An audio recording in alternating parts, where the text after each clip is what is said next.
பானாவரம் அருகே அரசு பள்ளியில் ஆண்டு விழா. கலை நிகழ்ச்சியில் மாணவர்கள் அசத்தல்.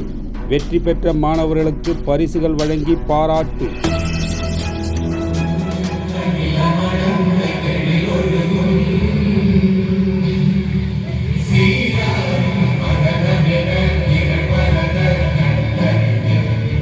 வணக்கம். இன்றைய முக்கிய செய்திகள். ராணிப்பேட்டை மாவட்டம் சோளிங்கர் வட்டம் போலிப்பக்கம் அரசு உயர்நிலைப்பள்ளியில் 2024 முதல் 2025 ஆண்டுக்கான ஆண்டு விழா 6ஆம் வகுப்பு முதல் 10ஆம் வகுப்பு வரை நடைபெற்றது.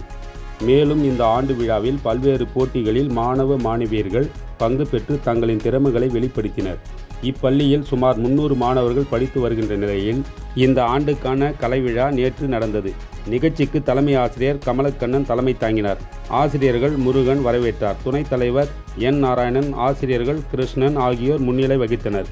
மேலும் இந்நிகழ்ச்சியில் மாணவர்கள் நடனம், பேச்சு, பாடல், கவிதை உட்பட பல்வேறு போட்டிகளில் ஆர்வமுடன் கலந்து கொண்டு தங்களின் திறமைகளை வெளிப்படுத்தினர்.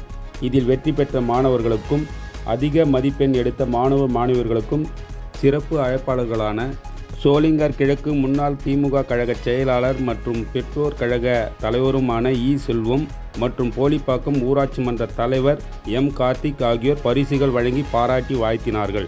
மேலும் இந்நிகழ்ச்சியில் ஒன்றிய துணை செயலாளர் குமுதா தண்டபாணி, உடற்கல்வி ஆசிரியர் சுரேஷ், சத்துணவு அமைப்பாளர் சரவணன், தருமன், பொராக்குமார் மற்றும் இருபால் ஆசிரியர்கள், மாணவர்களின் பெற்றோர்கள், முன்னாள் மாணவர்கள், சமூக ஆர்வலர்கள் கலந்து கொண்டு மாணவர்களின் திறமைகளை பாராட்டினார்கள் என்பது குறிப்பிடத்தக்கது. பொரா செய்திகளுக்காக போலிப்பக்கம் பொராக்குமார். வணக்கம்.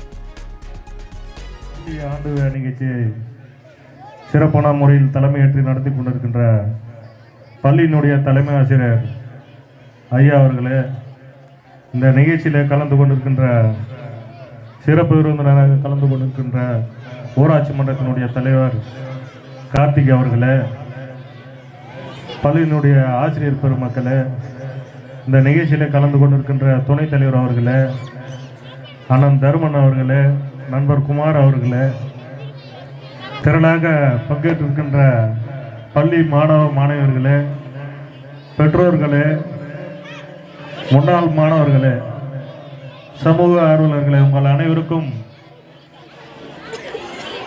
மாலை நேர வணக்கத்தை தெரிவித்துக் கொண்டு